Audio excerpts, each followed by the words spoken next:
Gérard qui me disait, quand tu commences un enseignement, mets toujours la parole de Dieu au début. C'est la parole de Dieu qui prime sur tout enseignement. Alors on la connaît très bien, c'est l'appel du riche. Comme il se mettait en route, c'est de Saint-Marc. Comme il se mettait en route, quelqu'un vint en courant et se jeta à genoux devant lui. Il lui demandait, « Bon maître, que dois-je faire pour recevoir la vie éternelle en partage? » Jésus lui dit, « Pourquoi m'appelles-tu bon? Nul n'est bon que Dieu seul. Tu connais les commandements.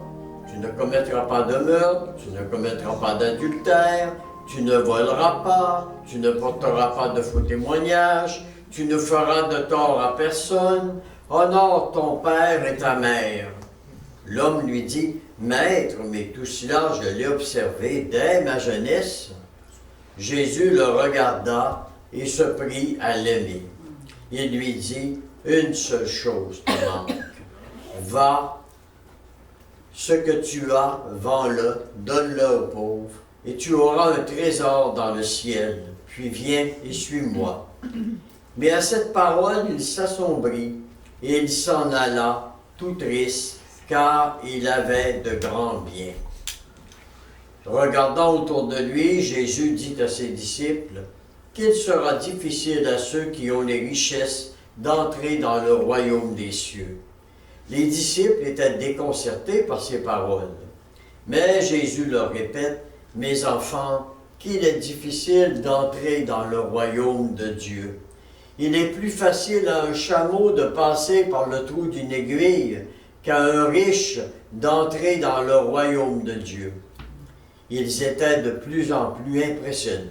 Ils se disaient entre eux, « Alors, mais qui peut être vraiment sauvé? » Fixant sur eux son regard, Jésus dit, « Aux hommes, c'est impossible, mais pas à Dieu, car tout est possible à Dieu. » Pierre se mit à lui dire, « Eh bien, nous avons tout laissé pour te suivre. » Jésus lui dit, « En vérité, je vous le déclare, personne n'aura laissé maison, frères, sœurs, père, mère, enfants ou champs à cause de moi et à cause de l'Évangile, sans recevoir au centuple maintenant, en ce temps-ci, maison, frères, sœurs, mères, enfants et champs, avec des persécutions, et dans le monde à venir, la vie éternelle.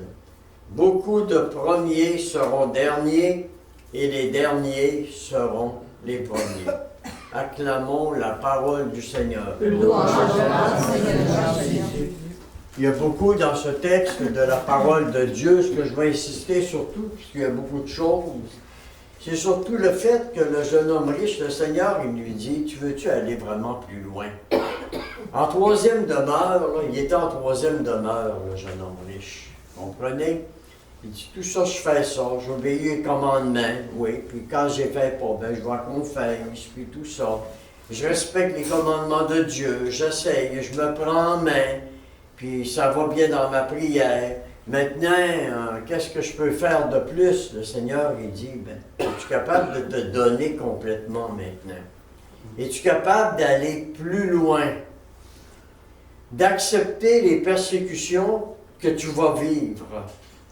Des fois, c'est ton mari, des fois, c'est ton épouse, des fois, c'est tes enfants qui te donnent des persécutions, que le malin se sert pour qu'à un moment donné, te faire vivre ces persécutions-là. Es-tu prêt à aller plus loin? Es-tu prêt à délaisser de côté le monde matériel pour te donner, vous vous souvenez des étendards qu'on a regardé hier? Es-tu prêt à prendre pour toi Dieu en premier servi? Vous savez, dans un couple, si les couples comprenaient ça, que Dieu doit être premier servi dans un couple. Dieu doit être premier servi. Et ça ne veut pas dire que tu ne t'occupes pas de ton épouse ou de ton époux. Ça veut dire que tu as appris à découvrir à l'intérieur de ton épouse la présence de Jésus. Alors, quand tu fais quelque chose pour ton épouse, si tu l'offres, tu viens de le faire à Jésus. Ça devient une prière. Tu fais la vaisselle pour elle. Gabriel me le dit souvent, toi, si ça ne te tente pas, fais-la. Tu sais? Hein? Il faut que je me l'applique. Je dis, belle théorie, mais il faut que je me l'applique. Tu sais? Alors, à ce moment-là, c'est ça. Si je le fais pour elle, Jésus, je le fais pour Jésus. Alors, la prière, c'est pas tellement d'arriver, puis de prier, puis de prier, puis de prier, puis des chapelets, puis des chapelets. Dieu ne calcule pas le nombre de chapelets, puis le nombre de prières que tu vas faire. Dieu va calculer les gestes d'amour que tu vas faire autour de toi. Comme accueillir une personne, ça ne te tente pas, tu files pas, une personne sonne à la porte ou t'appelle au téléphone, tu prends le temps de l'écouter au téléphone. Tu prends le temps, ça devient 1 heure de prière. Vous voyez? Prier, là, c'est pas juste se mettre à genoux puis prier. C'est vraiment, je le fais, j'écoute Jésus. Seigneur, j'écoute Jésus. Oh, qu'il y a de la peine, ce jeune-là. Jésus a de la peine en lui. Jésus veut l'aider en lui. Et si vous avez cette attitude-là, vous allez dépasser, traverser le pont facilement pour aller plus loin. Alors, on est avec, donc, traverser le pont, on s'en va de plus en plus vers la vie mystique. Alors, la 3e étape nous a rappelé que Dieu attire toujours les personnes en 3e demeure. On disait hier, les personnes sont aimables, charitables, souvent bénévoles dans diverses œuvres sociales et religieuses. Ces personnes sont très appréciées en 3e demeure, très aimées. Ça court malheureusement le risque de demeurer en 3e demeure sans sentir le besoin d'aller plus loin parce qu'ils sont satisfaits d'elles-mêmes. Il ne faut pas que tu te trouves trop bon. Ah, je suis bon, moi j'aide tel service, puis je fais ci, puis je fais ça, puis à l'église, je rends tel autre service. Puis, ah, je suis pas pire, pas en tout. La journée où tu te dis que tu n'es pas pire, pas en tout, tu risques de stagner à cette place-là. Tu risques de ne pas bouger. Le Seigneur t'aime quand même, mais c'est toi, tu tournes sur toi-même. Tu n'avances pas. Impossible. Alors, il nous faut gravir la montagne et arriver à la dernière demi-heure. Et là, j'ai besoin d'avoir un bon pic là, pour monter la montagne. À la 3e étape, le moi prend encore beaucoup de place. Il pourrait éprouver beaucoup de difficultés à traverser le pont pour entrer réellement dans le 2e âge de la vie spirituelle.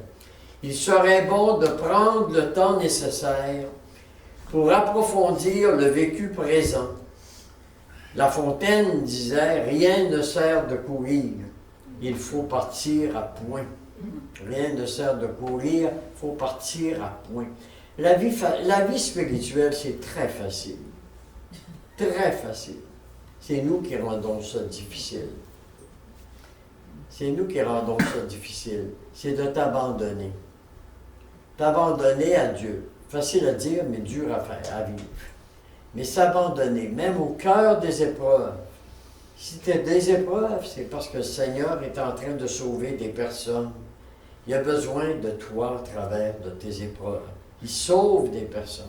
Actuellement, là, ce que le Seigneur veut le plus, c'est sauver l'humanité. Sauver l'humanité. C'est-à-dire à quel point il faut être prêt intérieurement pour prendre la décision et de dire un oui inconditionnel à Dieu. En fin de semaine, vous êtes invité à dire, Seigneur, quand vous allez à la chapelle en bas, Seigneur, aujourd'hui, je te dis mon oui. Prends ma vie. Une autre chose qui est bien intéressante aussi, quand on le fait, on peut aller toucher la statue de la Vierge, puis dire, Maman Marie, je veux être comme toi. Prends ma vie. Où je peux venir ici, puis je peux toucher au siège pascal, qui représente le Christ ressuscité. Seigneur, aujourd'hui, je te donne ma vie. Peu importe ce qui arrivera. Puis vous allez voir que le Seigneur va la prendre, votre vie. Qu'est-ce que cela veut dire, traverser le pont? Cela veut dire passer de la 3e étape, qui est remplie d'efforts humains, Les 3 premières demeures, c'est plein d'efforts humains. Mais de passer à la 4e, où c'est Dieu qui va prendre lui-même l'initiative et exiger une nouvelle conversion. La conversion à la vie mystique profonde. La vie avec Dieu, la vie en Dieu et la vie pour Dieu. Je répète, la vie avec Dieu, la vie en Dieu et la vie pour Dieu. Un père et son enfant. Un papa un jour dit à son petit gars qui est colérique, il dit, veux-tu te corriger de ce vilain défaut qui est désagréable pour nous tous, puis aussi pour toi? L'enfant répond, oui, mais c'est plus fort que moi, je me choque pour rien, puis je regrette après. Le père lui dit, je te donne un moyen, mon enfant. Si tu veux, tu iras planter un clou sur la clôture derrière la grange. Et chaque fois que tu te mettras en colère, quand tu auras réussi à ne plus te mettre en colère, tu commenceras à aller enlever un clou à la fois. Après plusieurs mois d'efforts généreux, il a commencé à enlever les clous. Et il dit à son père, « Viens voir, papa, il n'y a plus de clous sur la clôture, je les ai tous enlevés. » Son père répond, « C'est beau, mon enfant, tu as réussi à te corriger de ce vilain défaut. Viens avec moi, nous allons constater ta réussite.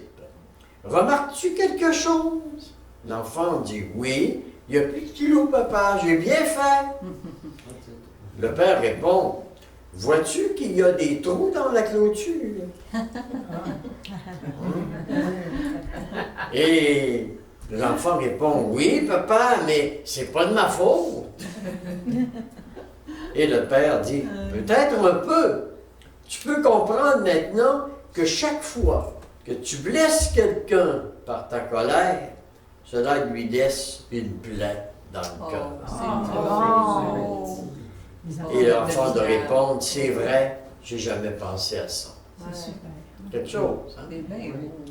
Nous ne sommes pas tous appelés à faire des choses extraordinaires, mais nous sommes tous appelés à la folie de l'amour.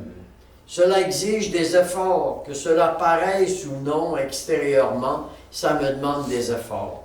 Le don de soi par amour, l'abandon total entre les mains de ce Dieu qui nous aime tant. Nous allons regarder maintenant les caractéristiques de cette 4e étape. Alors, un pont, il faut passer un pont.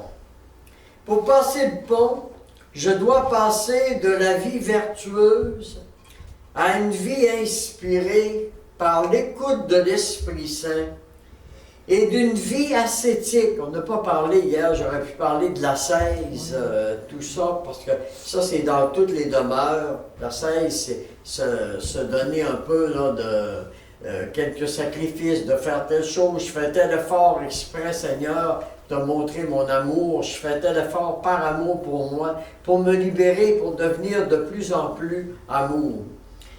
Alors, au début, l'ascèse était très importante, mais maintenant, plus on avance vers les 4e demeures, ce qui est le plus important, c'est l'union au Christ, d'être uni avec lui, de souffrir avec lui. Seigneur, je souffre avec toi. Face à ce qui se passe dans le monde actuellement, Seigneur, je compatis avec toi actuellement. Difficulté pour traverser le pont. Sur le plan spirituel, je ne me comprends plus. Je ne peux plus méditer. C'est ce qu'on appelle la nuit des sens. Ça commence par la nuit des sens. Début des 4e demeures, c'est une nuit. Autant en 3e demeure, je me sens bien, puis on l'a dit hier, moi, je me sens tellement bien avec le Seigneur, j'ai le goût de faire de l'adoration, je sens la présence du Seigneur quand je l'adore, etc. Je vois passer 1 heure d'adoration, puis je la vois pas, je vois pas passer, ça fait 1 heure, puis je me réveille plus soudainement, comment se fait ça, c'est 3e demeure. Et là, tu arrives, tout perdu, ce qui se passe, tu viens d'avancer. Ce qui se passe, parce que le Seigneur arrive vers toi, là. Tu sais, et qu'est-ce qui se passe pour entrer dans la 4e demeure? Tous les efforts faits pour construire ma vie spirituelle me semblent perdus. J'ai peur de ce qui m'arrive. Il me semble que c'était plus facile avant. C'était plus sécurisant avant. Puis si tu ne le sais pas, puis tu n'as pas un conseiller spirituel, un accompagnateur spirituel pour t'aider, tu vas te décourager. C'est là que le démon travaille fort. Découragement. Qu'est-ce que ça t'a donné, tout ça? Ça ne te donne rien. Tu rencontres du monde qui a fait l'expérience de Dieu. Toi, tu ne l'as jamais vécu, l'expérience de Dieu. Tu crois, mais regarde, qu'est-ce que ça t'a donné? Ça, comme je vous disais, l'exemple du jeune François hier, hein, il a arrêté de cheminer tout d'un coup là. Puis ensuite, il s'est marié, puis après ça, son mariage, ça n'a pas fonctionné, puis le mal a commencé. Il s'est laissé prendre avec le démon. Mais il était tellement sûr de lui-même, François, c'était tellement un bon gars. Vous vous souvenez de François d'hier soir? Oui. C'était tellement un bon gars, là. Hein? Mais il avait de l'orgueil, il était fier, il regardait les autres jeunes, puis moi, là, tu sais, je me sens avancé. Puis là, je disais, humilité, humilité, humilité. À un moment donné, il a tombé. Il est tombé, puis il a arrêté de me voir. S'il aurait continué à venir me voir, à venir me rencontrer, je l'aurais guidé. Là, je l'ai perdu de vue par la suite, puis je sais qu'il ne voulait plus rien savoir. Plus rien savoir. Alors, sur le plan psychologique, il me semble que j'étais plus fort avant. Maintenant, j'ai plus confiance en moi, je ne m'aime plus, je me replie sur moi-même. J'ai des poussées de découragement et même de dépression, avec les conséquences que cela produit au plan social. Sur le plan social, les relations interpersonnelles deviennent difficiles. Si je ne m'aime pas, je ne peux pas aimer les autres comme il le faudrait. Il m'arrive des sentiments de rivalité, de compétition que j'essaie de combattre. En troisième demeure, j'étais apprécié, j'étais aimé. Maintenant, j'ai de la difficulté à faire confiance aux autres. Je me sens rejeté. Il arrive même qu'une tentation de suicide puisse me venir à l'esprit lorsque l'épreuve devient insupportable. Vous voyez, le démon, là, travaille fort. Okay? Que faire? À ce moment-là, comme on a dit hier, il faut crier vers Dieu et reconnaître avoir un urgent besoin d'accompagnateurs. Et là, ben, ils sont pas faciles à trouver, les accompagnateurs. Ça a beau être un prêtre, là. Vous savez, les prêtres n'ont pas eu cette formation-là. Ils n'ont pas eu cette formation-là. Moi, c'est le reproche que je donne au grand séminaire, quand j'ai eu toute ma formation au grand séminaire. C'est après, quand j'ai rencontré le Père Gignac, que j'ai découvert tout ça, j'ai découvert tout le but de ma vie. Après ça, j'ai été voir, je trouvais ça tellement malheureux, j'ai été voir le supérieur du grand séminaire et parler de ma découverte que j'avais faite. Là, j'étais marié, puis j'ai dit, j'ai expliqué que c'était important.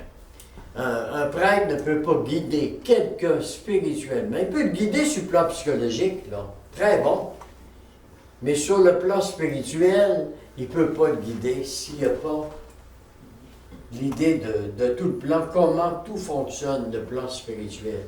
Ce n'est pas facile de se trouver un bon accompagnateur spirituel. J'avais offert aux supérieurs du grand séminaire d'aller donner les cours gratuitement pour former les séminaristes. Plus jamais eu d'appel, plus jamais eu de réponse. Parce que j'ai toujours passé pour flayer un peu dans les airs. Depuis que je suis jeune, que je passe pour flayer. Ça me dérange tellement pas, il n'y a pas de différence. Parce que je le sais que je ne suis pas flayé. Vous comprenez? Alors après ces dures expériences, la personne apprend l'humilité et commence à comprendre qu'elle peut faire des erreurs et que les autres aussi peuvent avoir raison. Souvent, ces personnes sortent de l'impasse grandie après une démarche de pardon, une démarche de libération, une session d'agapéthérapie ou de l'effusion de l'Esprit Saint. Souvent, à ce stade, il peut surgir des doutes sur la vocation. Au plan personnel ou communautaire, dans la prière, ça va mal. On est tenté d'abandonner, de chercher des consolations ou des compensations au dehors, par des amitiés parfois dangereuses ou risquées, lesquels peuvent aller jusqu'à l'infidélité. Après quoi, on se demande, à quoi cela sert-il de me forcer à persévérer? Ce ne doit pas être ma place.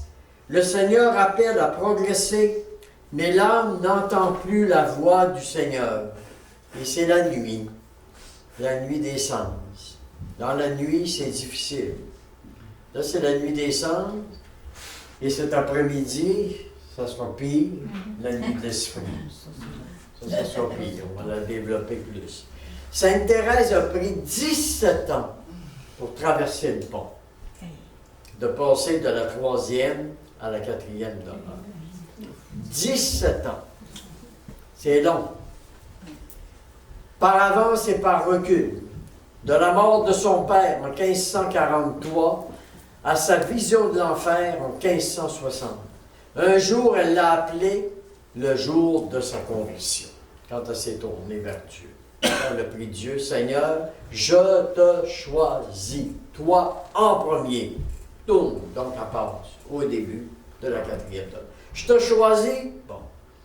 Et le Seigneur arrive tellement fort, quand je te choisis, c'est pour ça la nuit. Le Seigneur arrive tellement fort, il est tellement lumineux, il est tellement rempli de lumière que tu ne vois plus rien. Réveille-toi la nuit, là. Quelqu'un t'arrive la nuit, tu dors, subitement, quelqu'un t'entend un bruit, quelqu'un arrive avec un gros flash, puis il braque ça dans les yeux, tu ne verras même pas la personne, tu vas dire, tu vas t'aveugler, tu vas te sentir, tu vas voir, tu vas être aveuglé, c'est ce qui se passe. C'est pour ça la nuit. C'est le Seigneur qui vient encore avec plus de force à l'intérieur de toi. Quand le Seigneur fait traverser le pont, c'est qu'il t'appelle à aller à l'union transformante, jusque-là. Mais le gros coup, c'est là, passer de là à là. Puis vous voyez, le serpent, il y a de la misère. Il est là, ça, il a travaillé très fort, mais là, il y a beaucoup de difficultés à se rendre ici, à partir d'ici. Il faut qu'il change sa manière d'agir complètement. Au cours de cette étape, nous passons d'une vie bien ordonnée à une vie subordonnée à Dieu par la sagesse divine, à condition de tout lui remettre sa volonté. Seigneur, que ta volonté soit faite. Lui remettre sa mémoire, lui remettre son intelligence, lui remettre même sa santé. Enfin, sa personne entière avec une infinie confiance. En réalité, on entre graduellement dans la 4e étape par la porte de l'humilité, de l'amour et de l'abandon. Le manque d'ardeur dans le détachement, c'est la cause la plus fréquente de l'échec, de l'arrêt des âmes dans le cheminement spirituel. Détachement d'un emploi, d'un lieu, de personnes ou de biens matériels, que sais-je encore. Vous donc, soyez parfaits comme votre Père céleste est parfait. C'est le comme qui est important. Soyez célestes, soyez parfaits comme votre Père est parfait. Toujours avoir comme modèle Jésus ou Dieu le Père. On ne le voit pas, Dieu le Père. C'est embêtant. Ça va être important, je vais vous raconter de ça, mais c'est important de le prier, le Père. Quand je descends, là, quand je vais en bas, souvent je vais à la chapelle en bas, là, la première chose que je salue, là, la première personne que je salue, là, c'est le Père. Je dis bonjour Père, bon matin, bonne journée, le matin quand je vais.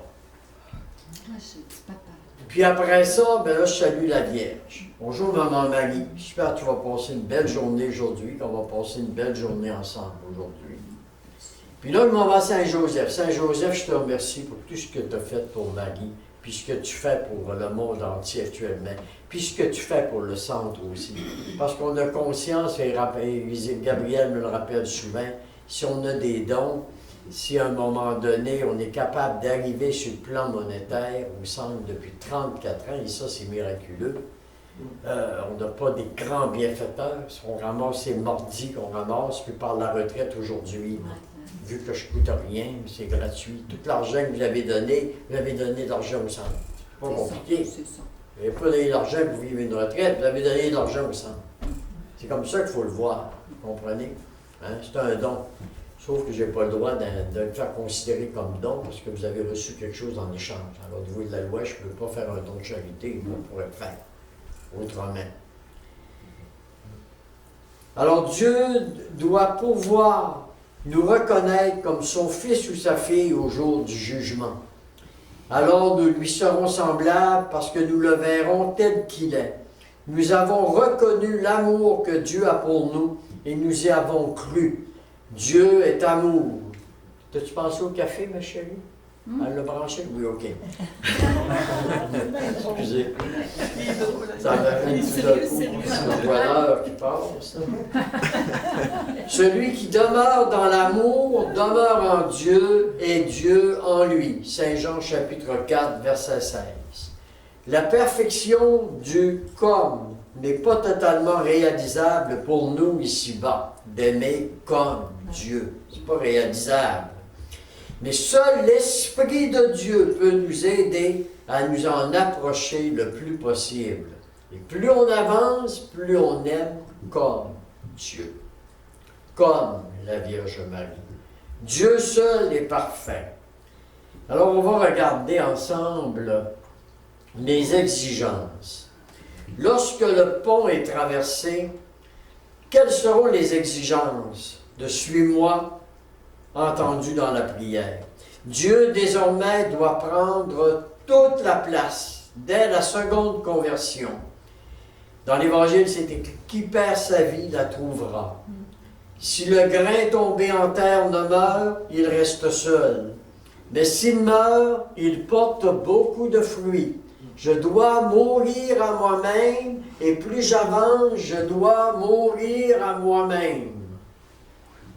Donc, l'humilité tout le temps, de plus en plus. La mort à soi-même n'est pas une chose facile. Et Dieu ne se communique plus par les sens. C'est pour ça que je ne sens plus rien.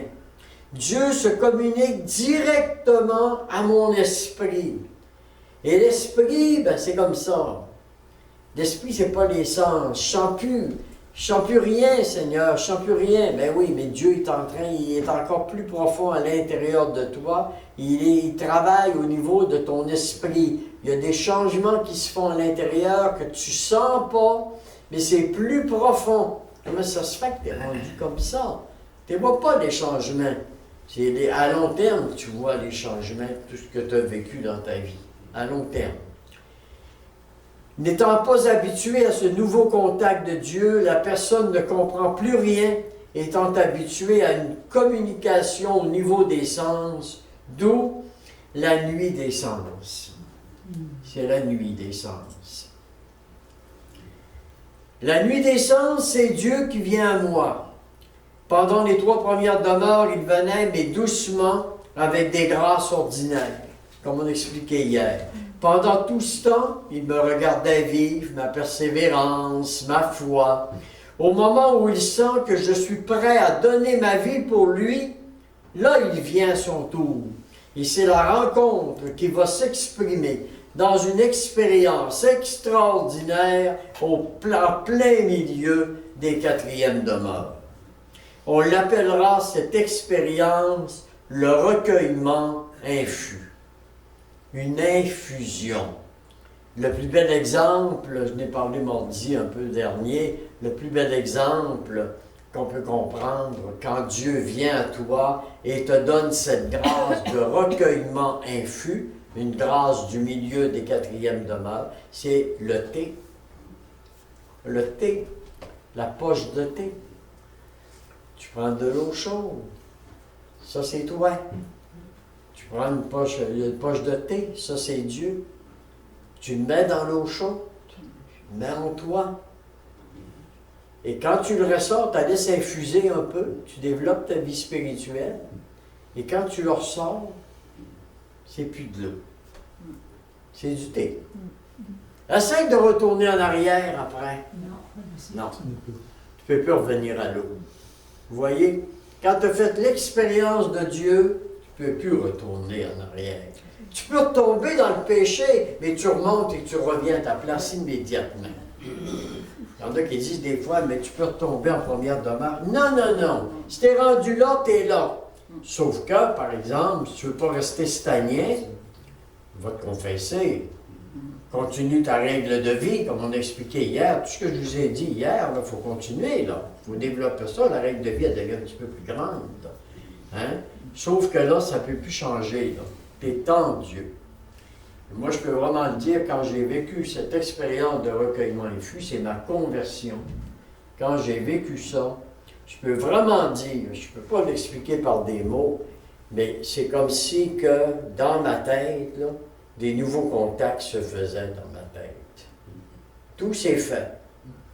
Et c'est là que vraiment j'ai tellement été habité par Dieu. Vous connaissez mon histoire. Oui.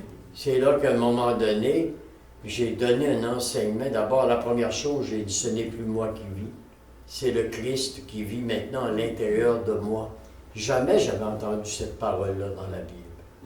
J'ai découvert ça plus tard, que Saint Paul avait dit ça aux Galates. J'ai dit, ce n'est plus moi qui vis, mais c'est le Christ qui vit à l'intérieur de moi. Et après ça, ben, j'étais transformé. J'ai toujours été transformé depuis ce temps-là jusqu'à aujourd'hui. Vous voyez? Par Dieu. Dieu a toujours été quelqu'un de très présent à l'intérieur de moi, heureusement.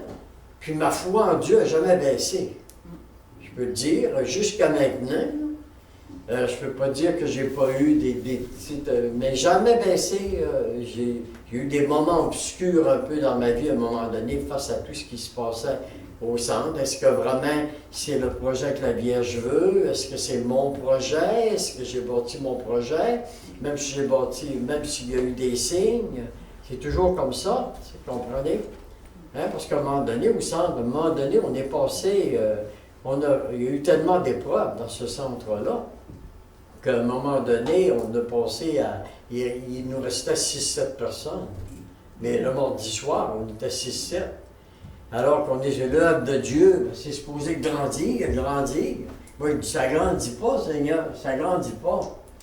Alors, à un moment donné, au plus fort de ma plus grande épreuve, c'est là que la Vierge est arrivée, puis elle a pleuré. Elle a dit, je suis là, Michel, continue. Pourquoi j'ai réussi à toffer? C'est parce qu'elle m'a donné des signes extraordinaires. Elle a dit, c'est pas ton œuvre, Michel, c'est vraiment moi. C'est vraiment moi. Alors, on appellera cette expérience recueillement infus.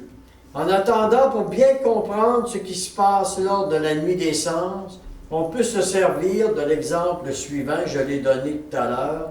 Si on se réveille, une personne en pleine obscurité et que j'arrive avec un gros spot de lumière, que je lui place directement dans les yeux, afin qu'il puisse me voir, il ne verra que la lumière, mais ne verra pas. C'est ce qui se passe dans la nuit des sens. Mais tu es transformé. Oui, si vous m'auriez vu avant, là, en première année de théologie, là, le petit gars tranquille, super gêné, je le suis encore, super timide, puis ensuite, derrière son bureau, et studieux, parce que je n'ai pas un quotient intellectuel fort, on me l'a dit, fait. C'est surprenant que j'ai réussi à rentrer. Je ne suis pas bon à grand-chose. Gabriel a trouvé un homme qui prie, mais à part de ça, les réparations de toutes choses, arrive à juste un bras, puis arrive, puis elle va m'en montrer. Elle va dire, regarde, Michel, tu priais ton ange gardien, peut-être qu'il te dirait comment faire, puis t'apprendrais. Mais elle va me le montrer, il n'y a rien qui rentre. Il n'y a rien qui rentre. Vous voyez? Alors ça comble l'humilité. Ça comble l'humilité, ça. Alors, on va regarder ensemble un peu la description de la nuit des sens. Je répète un peu ce que j'ai dit, mais c'est plus clair. Temps de purification pour les sens. La lumière de Dieu approche, elle est tellement intense que je ne vois plus rien. Deuxième point, incapacité de méditer. Plus capable de méditer. Ça ne me dit plus rien. Pourquoi? Parce que le Seigneur veut que tu l'écoutes. Comprends? Pas le temps d'aller méditer devant le Saint-Sacrement, là, puis de sortir tes livres, des livres de prière, puis tout faire ça devant le Seigneur. Le Seigneur, il veut que tu le regardes, puis laisse-toi regarder. c'est pas le temps de la méditation, c'était dans le temps des premières demeures. Ça veut pas dire que tu ne peux pas en faire plus loin, mais là, pour vraiment te faire montrer, il te coupe la méditation. OK? Incapacité de parler au Seigneur, de penser, de réfléchir. Et au lieu de trouver la joie des troisièmes demeures à prier, tu ne trouves que dégoût, amertume, la personne se sent abandonnée. Et là, Saint Jean de la Croix, voici ce qu'il dit. Hier, en passant, Jacques avait raison quand j'ai parlé de château intérieur. Le château. Chemin de la perfection. Le chemin de la perfection, c'est un deuxième livre, ça, qu'a fait Sainte Thérèse d'Avila. C'est pas Saint Jean de la Croix. Saint Jean de la Croix, c'est la montée du Carmel. C'est là que je m'aperçois que je vieillis, là, pour ma vie. Vous voyez? C'est la montée du Carmel de Saint Jean de la Croix. On va venir beaucoup plus loin, avec beaucoup plus de Saint Jean de la Croix. Saint Jean de la Croix disait ceci. Tous ne sont pas soumis aux mêmes tentations, ni aux mêmes épreuves. C'est pas pareil. Dieu les mesure d'après sa volonté, en conformité aux imperfections plus ou moins grandes qu'il y a à déraciner. C'est aussi le degré d'amour où il veut les enlever qui leur envoie des humiliations plus ou moins profondes et les éprouve plus ou moins loin. Plus ou moins. Ce que je veux dire aussi, c'est tout dépendant aussi de la mission. Il va te former d'après la mission que tu as à faire dans ta vie. Vu qu'on a tous une mission. Troisième point, on ressent parfois une espèce de suavité, un certain goût de ne rien dire au Seigneur. J'ai alors peur que ce soit de la paresse. Il faut savoir, non, c'est pas de la paresse. Tu viens de progresser, il ne va pas t'accuser de paresse. C'est pas de la paresse de faire moins de prières, puis d'offrir, puis de travailler comme il faut. Vous voyez, je ne suis pas contre la prière, vous comprenez ce que je veux dire? Mais de travailler pour le prochain, c'est aime ton prochain. Aime Dieu par-dessus tout, mais occupe-toi de ton mari ou occupe-toi de ta femme. Un des deux. Première chose. Première chose. Laisse de place à ta femme, laisse de place à ton mari, etc. J'ai l'impression de reculer dans ma foi, car je vois de plus en plus mon péché. Je me considère petit, pécheur. Le danger alors, c'est de douter de la miséricorde de Dieu. Parce que je prie moins, puis mon Dieu, quelle faiblesse, je prie moins. Non, c'est normal. Il faut te le faire dire. C'est normal. Là, je vous le dis, là, vous allez le savoir. Pas besoin d'accompagnateur spirituel, mais le savoir. C'est normal. Dans son livre « La nuit obscure », Saint Jean de la Croix nous explique comment il entrevoit la nuit des sens. L'âme commence à entrer dans cette profondeur quand Dieu l'élève au-dessus de l'état de ceux qui débutent, c'est-à-dire de ceux qui se servent encore de la méditation dans la vie spirituelle. Dieu la met peu à peu dans l'état de ceux qui sont avancés, c'est-à-dire des contemplatifs, afin de l'amener ainsi à l'état des parfaits, qui est celui où l'âme s'unit à Dieu. Pour entrer dans la nuit des sens, il faut accepter, dit-il, de purifier nos 7 péchés capitaux. Et on va revenir sur les péchés capitaux. C'est ce qu'on doit purifier. OK? Je n'ai au moins jusqu'à 10h15 chez nous. Oui, parce qu'on a plein de Je vois mon amour qui regarde l'heure. C'est marqué 10 heures. Je suis rendu à page 6, puis il y en a combien? Et mon Dieu, 14. Je vais aller plus vite, il va sortir quand je sors. Hein. Que faire? Que faire? Pour répondre à ces exigences, il suffirait d'abord d'accepter de redevenir un petit enfant, sans orgueil ou esprit de domination. Mon Père, c'est Dieu, qui m'aime d'un amour extraordinaire. M'abandonner au Père. C'est le Père qui est l'amour absolu. C'est Dieu le Père. D'accepter aussi, deuxième point, sa pauvreté, de se savoir pécheur, de se savoir avec des défauts, et que c'est normal que je tombe, que je fais des chutes occasionnelles, mais d'accepter. D'accepter aussi de n'être même rien du tout, le rien de Saint Jean de la Croix, c'est-à-dire sans volonté propre, sans désir propre. Cela ne signifie pas de rester là à ne rien faire. La prévoyance est un devoir d'État, mais qu'il faut avoir tout remis entre les mains de Dieu. Il serait bon de méditer à ce sujet la lettre aux Philippiens. Le Christ, Jésus, de condition divine, ne retint pas jalousement le rang qu'il égalait à Dieu. Il faut accepter ensuite d'entrer dans l'effort héroïque, de se laisser conduire par l'Esprit Saint. Vous voyez, je reviens toujours à la même chose, parce que c'est insistant, c'est des points, de s'abandonner, de se laisser conduire par l'Esprit Saint. Facile à dire, mais difficile à vivre. Faire le saut dans le vide et l'abandon, comme l'Esprit qui, de la table, s'élance dans les bras de son Père. Dieu attend de nous ce oui filial et amoureux. Le « je » est remplacé par le « tu ». Le « moi » est remplacé par le « toi ». Qu'est-ce que tu veux que je fasse pour toi? Et non, qu'est-ce que je veux que tu fasses pour moi? Vous voyez toute la différence. Qu'est-ce que tu veux que je fasse pour toi aujourd'hui? Vous voyez, des couples, ça changerait la vie des couples. Qu'est-ce que tu veux que je fasse pour toi aujourd'hui? Mon Dieu, tu penses à moi aujourd'hui? Oui. On peut dire, je voudrais que tu fasses ça pour moi. Qu'est-ce que tu veux que tu fasses ça pour toi aujourd'hui?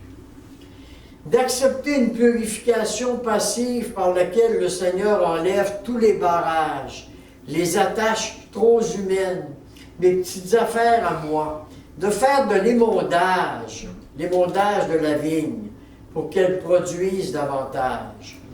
D'accepter de se laisser engager dans une responsabilité de rédemption. Ça veut dire de sauver l'humanité, d'être sur la croix avec Jésus pour sauver l'humanité. Une fécondité de l'ordre de l'amour, comme un engagement humanitaire auprès des pauvres, des itinérants, des malades, etc. Le résultat, c'est quoi? Les moindres attaches sont des barrages à l'amour parfait de Dieu. Les dons de l'Esprit commencent à influencer la vie. Les dons de l'Esprit en quatrième demeure, quand tu as fait l'expérience de Dieu, c'est là qu'ils se développent. Les 7 dons de l'Esprit que tu as reçus là, au baptême et à la confirmation, qui ont sorti un peu plus. Mais là, avec l'expérience de Dieu, les dons sortent, le don de force, tout, ça sort de plus en plus, ce qui amène le changement en toi. Mais toi, tu ne vois pas le changement, là. Il ne t'apparaît pas pour te dire, là, as-tu remarqué que tu as plus le don de force qui est développé? Je ne le dis pas. Mais tu finis par savoir qu'à un moment donné, tiens, tu as plus de courage, tu as plus de force. Il y a des changements qui se sont produits à toi. Tu es comme un enfant. Un peu à peu, l'âme lâche les cordeaux. Elle abandonne le gouvernail en toute confiance, comme un enfant dans la barque où le papa est au gouvernail. Par la suite, si l'on persévère, les valeurs changent. L'attachement au bien matériel, à l'argent, à la réputation. Ça fait bien longtemps que je passe pour un timbré. Ça ne me dérange plus. C'est rendu que ça ne me dérange pas en tout. J'ai passé pour un gourou. Ça ne me dérange pas partout. Je sais que j'en suis pas un partout. Vous comprenez? Ouais. Pas se laisser avoir par ça. Ou paraître plutôt qu'à l'être. Font place à la recherche des biens spirituels. Par tous ces changements se réalise la progression de l'âme dans une vie de prière sincère, d'écoute, de silence et d'abandonner. Il y a 3 lettres pour résumer qu'il faut. Prière,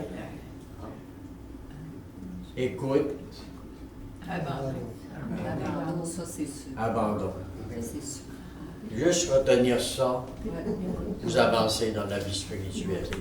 Prière, écoute, abandon. Et la clé, dans le langage de Saint Jean de la Croix, les 3 premières demeures se situent au premier âge de la vie intérieure. Il appelle cela, pour Saint Jean de la Croix, là, la voie purgative. Les 3 premières demeures, c'est la voie purgative, c'est-à-dire c'est la voie où tu commences tes grandes purifications pour t'approcher vers les 4e demeures qui, après la voie purgative, nous débutons maintenant la voie mystique qui s'appelle la vie illuminative. C'est le début de ce qu'il appelle le 2e âge. C'est la voie que nous devons purifier, vie illuminative ici, là, pour finir, unitive ici. Purification, voie, que je viens de vous dire, là, purificatrice, purificative, et la voie unitive, parce que là, on est unis profondément avec Dieu, et c'est là qu'on part en mission. Alors, la clé de la perfection, c'est le don de soi. Dieu ne force pas notre volonté, dit Sainte Thérèse. Il prend ce que nous lui donnons. Mais il ne se donne pas complètement tant que nous ne sommes pas nous aussi donnés à lui complètement. Il va se donner complètement si je me donne à lui complètement. Saint Jean de la Croix dit, au contraire, il est vraiment déplorable de voir beaucoup d'âmes à qui Dieu confère des qualités et des faveurs spéciales pour monter plus haut et qui parviendraient au sublime état dont nous parlons si elles le voulaient. Et si elles ne se laissent pas porter par lui, elles font moins de chemin parce qu'elles résistent à celui qui veut les élever. Elles méritent moins parce qu'elles ne lui abandonnent pas leur volonté. Et par le fait même, elles souffrent davantage. Et là, on débute ce qu'on appelle début de la contemplation. Dieu ne se communique plus par les sens, on l'a vu, mais directement à l'esprit pur. Je répète ce qu'on a dit tantôt, n'étant pas habitué à ce niveau contact, la personne ne comprend plus rien, étant habituée à une communication au niveau des sens. Là, on va aller un peu plus vite. Description de la nuit des sens, j'en ai parlé tout à l'heure, je vais juste vous les nommer de nouveau. Temps de purification pour les sens, la lumière de Dieu approche, elle est tellement intense que je ne vois plus rien. Ça résume toute la nuit des sens. Deuxième point, incapacité de méditer, de parler au Seigneur, de penser, de réfléchir, impuissance des facultés. Troisième, au lieu de trouver la joie des 3e demeures à prier, je ne trouve que dégoût, amertume, la personne se sent abandonnée de Dieu. Saint Jean de la Croix nous dit ceci, tous ne sont pas soumis aux mêmes tentations, ni aux mêmes épreuves. On l'a vu tantôt, Dieu les mesure d'après sa volonté, en conformité aux imperfections plus ou moins grandes qu'il y a à déraciner. C'est aussi le degré d'amour où il veut les élever qui leur envoie des humiliations plus ou moins profondes et les éprouve plus ou moins. Vous voyez, les grands saints, quand ils sont arrivés, ils ont vécu des expériences de souffrance énormes. On dit, on s'en va vers le bonheur. Oui, mais il y a une joie. On l'a dit hier, hein? La croix va le surpasser. La croix est là, mais la joie là, va surpasser la croix. On ressent parfois une suavité, une espèce de suavité, un certain goût de rien dire au Seigneur. J'ai pensé un peu que c'était de la paresse, etc. Dans son livre « La nuit obscure », Saint Jean de la Croix nous explique comment il entrevoit cette nuit des sens.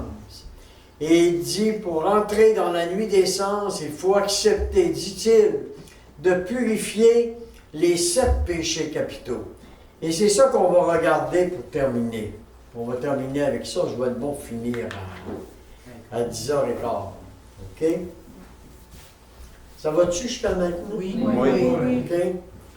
Bon.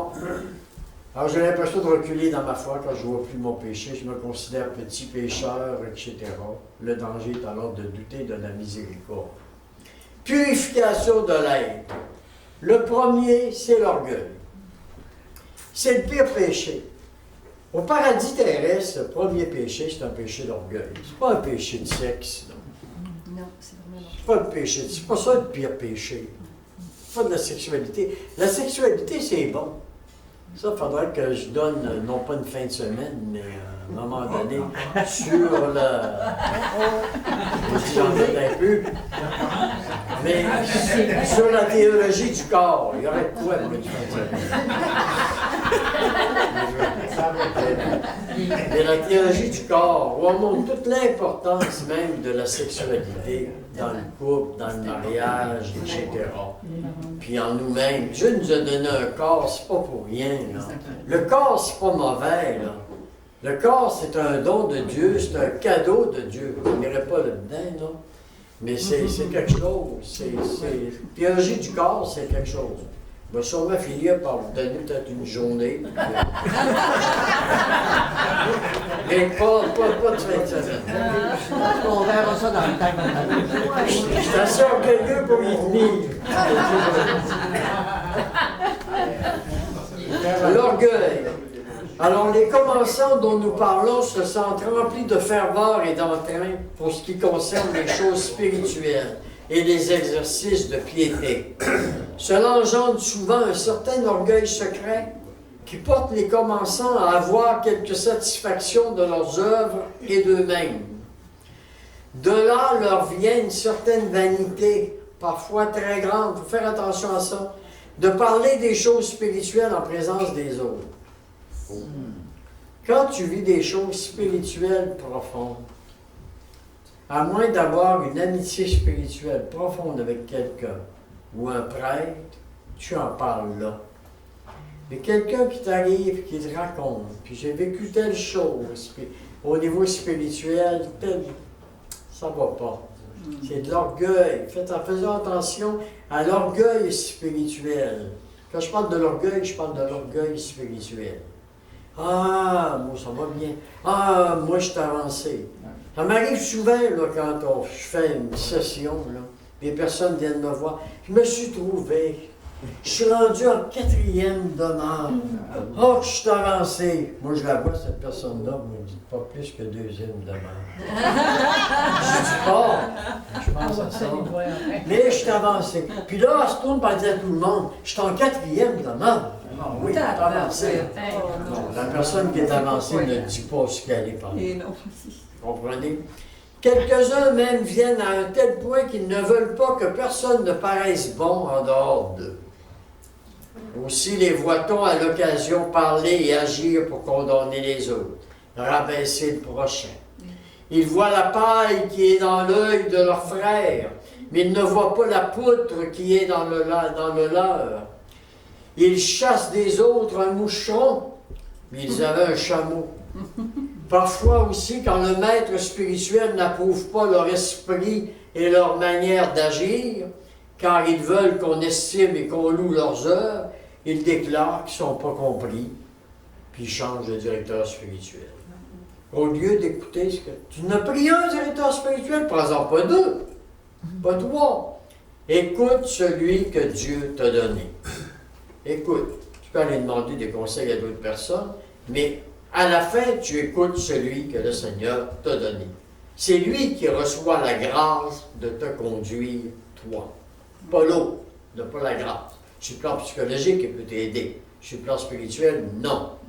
Le démon peut passer par là. Il peut te briser dans la vie spirituelle. D'après eux, ce directeur n'est pas un homme spirituel, dès lors qu'il n'approuve pas leur conduite. Voilà pourquoi ils conçoivent aussitôt le désir d'avoir un autre guide. Ils s'appliquent à en trouver un qui s'accommode à leur goût d'ordinaire.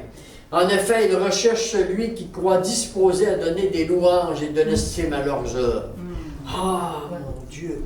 Ah, t'es avancé. Ah, tu fais bien ça. Je te dis que hey, t'es pas pire. Hey, c'est une belle grâce que le Seigneur te donne. Là. Merci, Seigneur. Vous voyez? Il supplie Dieu avec les plus vives instances de les délivrer de leurs imperfections et de leurs fautes, plutôt pour n'en être plus ennuyés et vivre en paix que par amour pour lui. Il ne considère pas que Dieu les exauçait, il n'en serait peut-être que plus orgueilleux. Ceux qui alors suivent le chemin de la perfection agissent d'une toute autre manière et avec une trempe d'esprit toute différente. Ils font des progrès dans l'humilité et s'y affermissent profondément. Plus c'est l'humilité, plus vous avancez. Non seulement ils comptent pour rien leurs œuvres, mais ils sont très peu satisfaits d'eux-mêmes. Ils regardent tous les autres comme bien meilleurs. Plus leur ferveur est grande, plus ils accomplissent de bonnes œuvres et y trouvent de joie. Plus, pourvu qu'ils se tiennent toujours dans l'humilité, plus aussi ils reconnaissent combien Dieu est digne de tous les hommages, combien peu de choses, tout ce qu'ils font pour lui. Voilà pourquoi ils ont beau travailler à sa gloire, ils ne sont jamais satisfaits. Cet amour les presse, les préoccupe, les enivre à tel point qu'ils ne remarquent point ce que les autres font ou ne font pas, ou s'ils ne le remarquent pas. Ils s'imaginent toujours que tous les autres sont meilleurs qu'eux. Ces âmes sont dans une grande paix et dans une humilité profonde. Quant aux imperfections dans lesquelles ils se voient tomber, elles sont pour eux l'occasion de se supporter avec humilité, avec douceur d'esprit, comme aussi avec une crainte amoureuse de Dieu et une pleine confiance en lui. Ça, c'est tout écrit dans le chemin de la perfection de Sainte Thérèse d'Avila. Les personnes qui vivent ainsi vont passer plus rapidement la nuit et pourront dès lors, dès la sortie de la nuit, faire l'expérience profonde de Dieu, comme on a vu tout à l'heure. Le deuxième point, l'avarice spirituelle. C'est quoi ça? Saint Jean de la Croix, maintenant, ajoute ceci. C'est à peine si vous les voyez contents de la vie spirituelle que Dieu leur donne. Ils se laissent aller à la plus grande tristesse et ils gémissent parce qu'ils ne se trouvent pas la consolation qu'ils attendaient dans les pratiques de piété. Ils n'en finissent pas de demander des conseils, des règles de vie spirituelle, ou de garder et de lire des quantités de livres qui traitent de ces matières. L'avarice spirituelle, t'en fais trop, t'en prends trop. Dieu veut le silence. Lis un livre spirituel de temps en temps, médite-le, prends le temps de le méditer, quand pas de livre en livre, ou d'écouter des sites internet, puis qu'est-ce qui va se passer demain, puis qu'est-ce que tu pourrais voir pour demain, ben, Dieu seul le sait. Ça doit arriver que n'importe quel faux prophète qui arrive et qui dit telle chose. Moi, je fais bien attention à ça maintenant. Je fais bien attention à ça. Bon, du temps, ça n'arrive même pas. Tu sais, ce qui compte, c'est ta vie spirituelle que tu dois développer. Tu n'as pas à savoir qu'est-ce qu'il va avoir. Dieu va-t-il arriver avec justice? Oui, Dieu va arriver avec justice. Mais Dieu va arriver avec justice à son heure, pas à ton heure, à toi. Fait que quand même, tu perds du temps à regarder, comme par exemple, perdre du temps à écouter. Je ne sais pas si je suis correct, en tout cas, que l'esprit me guide, mais à passer ton temps à écouter sur Internet des enseignements. Tu viens d'en finir un, tu n'as même pas eu le temps de l'intérioriser, tu retombes dans un autre enseignement. Puis là, je vais aller vers l'autre. Ah, lui, lui est extraordinaire. Ben oui, vous êtes à la course comme ça, je vous dis. Le Seigneur dit, assis-toi, laisse-moi faire. C'est pas toi qui évolue, c'est moi qui te fais évoluer, dit le Père. C'est moi, abandonne-toi, fais-moi confiance.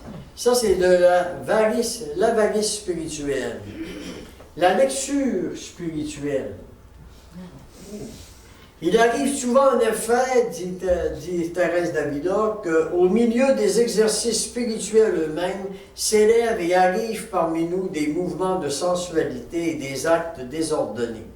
Cela se produit parfois même quand l'esprit est plongé dans une profonde oraison, ou que l'on reçoit les sacrements de pénitence et d'Eucharistie. Vous allez voir tantôt. Ces sensations, je le répète, ne dépendent pas de nous. Ça vient de l'une des trois causes suivantes. Elles ont souvent pour cause le plaisir que la nature goûte dans les choses spirituelles. Je parle au niveau spirituel. Le goût dans les choses, le plaisir dans les choses spirituelles. Je veux en avoir plus. Je veux en avoir plus. Je veux avoir plus. Pourquoi, Seigneur, tu ne me parles pas? Toutes les nuits, tu devrais quasiment me parler. Je devrais avoir des songes, etc. Puis il y en a qui en ont des songes. Et il y a quelqu'un qui vient de temps en temps, je ne le nommerai pas, mais bon. Je ne suis pas très gentil avec lui. Je l'écoute, mais après 15 minutes, puis après ça, je dis, tu sais, je suis pas mal occupé, là. Il faudrait que, parce que là, il ne danserait pas, là. Le matin, il a vu Saint-Michel-Archange qui a parlé, puis ensuite, la Vierge Marie aussi, elle lui a parlé. Puis la Vierge Marie me dit de venir te voir, puis de te parler. Puis j'ai vu aussi Saint-Jean Bosco, puis j'ai vu Padre Pio, je l'ai vu avec ses stigmates. Puis je veux dire aussi que j'ai les stigmates, ils sont invisibles, je les ai ici, puis je les ai là aussi, là. On sait qui tu parles. Fais pitié, je ne dis pas pour pitié, là. Je l'écoute, puis j'ai tant mieux pour toi, tant mieux pour toi. Je ne suis pas son conseiller spirituel. Je lui demande, as-tu un bon conseiller spirituel? Il dit, oui, il me nomme. J'ai dit, vas-tu me voir plus souvent? Est-ce que tu lui dis tout ça? Oh, il dit, il n'a pas besoin de savoir tout ça. Non, il faudrait que tu lui dises tout ça. C'est à lui qu'il faut que tu le dises. Ah, vous comprenez? C'est de la luxure spirituelle. Elles ont souvent pour cause le plaisir que la nature goûte dans les choses spirituelles. La seconde cause d'où procèdent parfois ces révoltes, ça vient du démon. Il cherche à inquiéter et à troubler l'âme à l'heure où elle est en prière, en oraison, ou se dispose à le faire.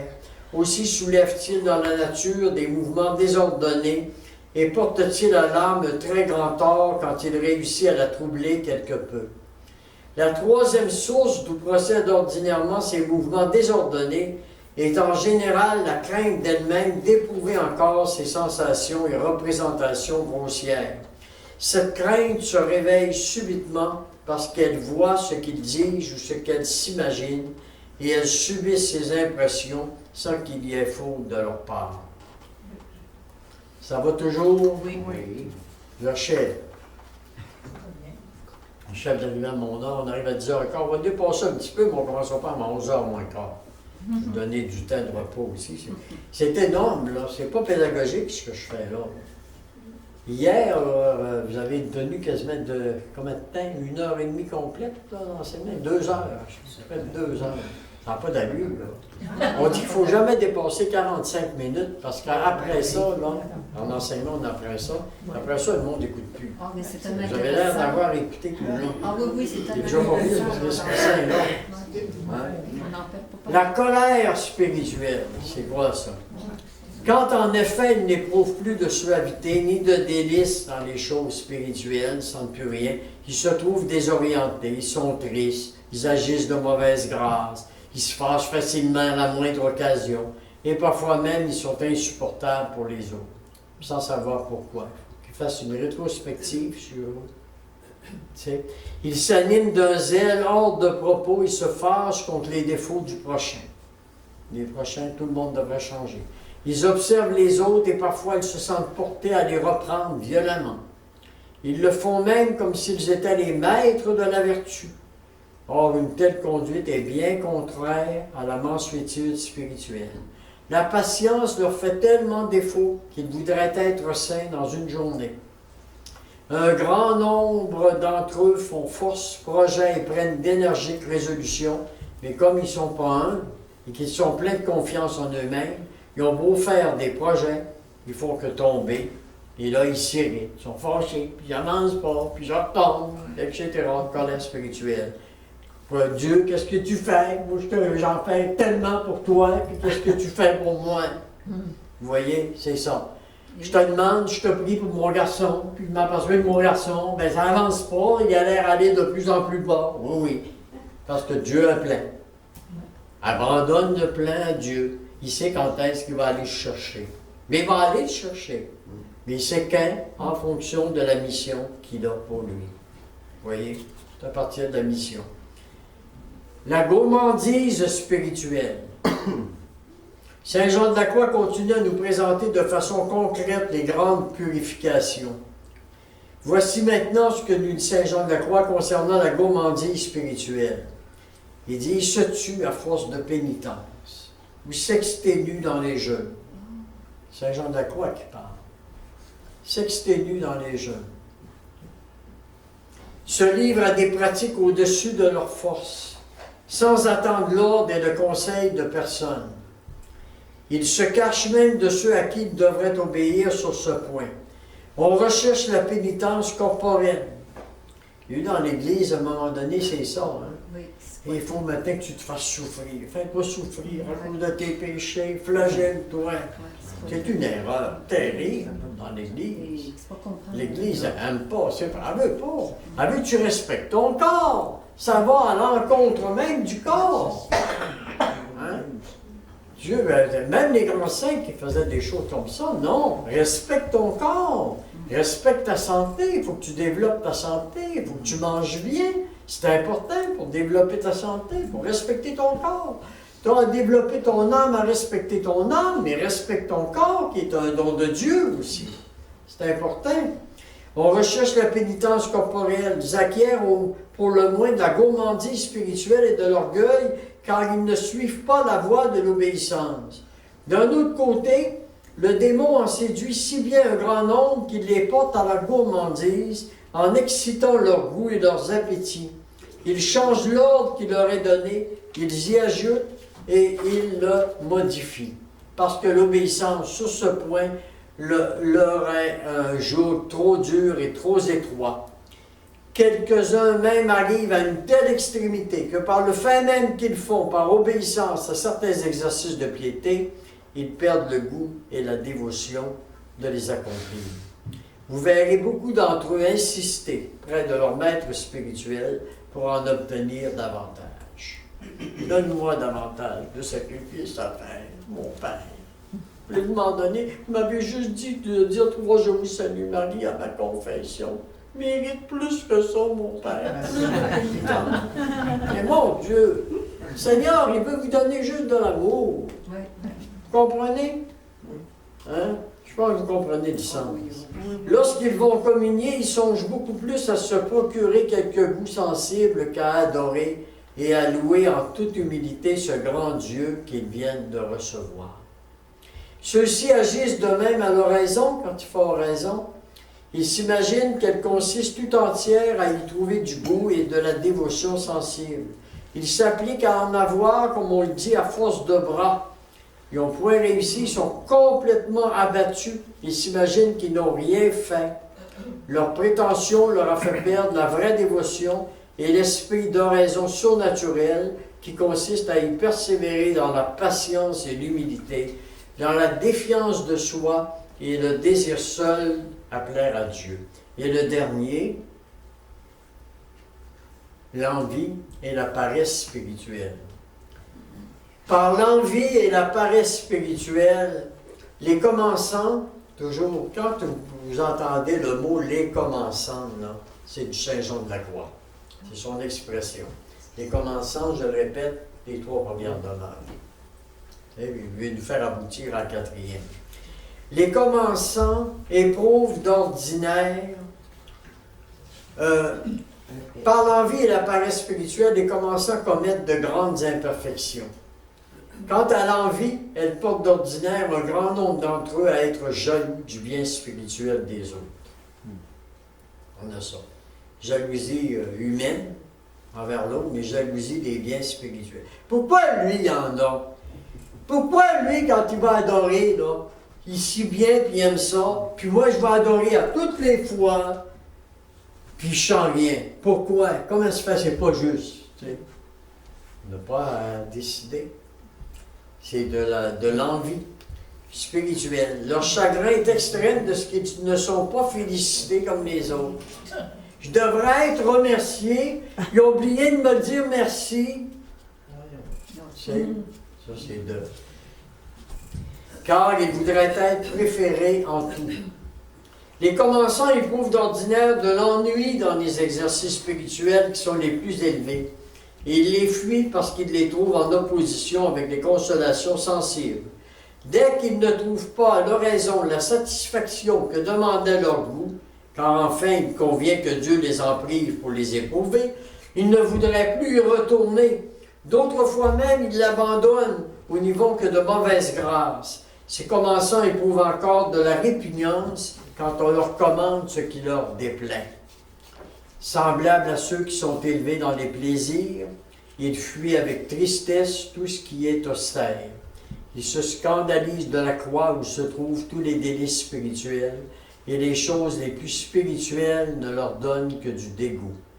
Car les commençants auront beau s'exercer à la mortification dans toutes leurs actions et passions, ils ne sauraient y réussir ni complètement, ni dans une partie notable, jusqu'à ce que Dieu opère cette grande transformation d'une manière passive et purifie l'âme dans la nuit obscure, qui est la nuit de l'esprit.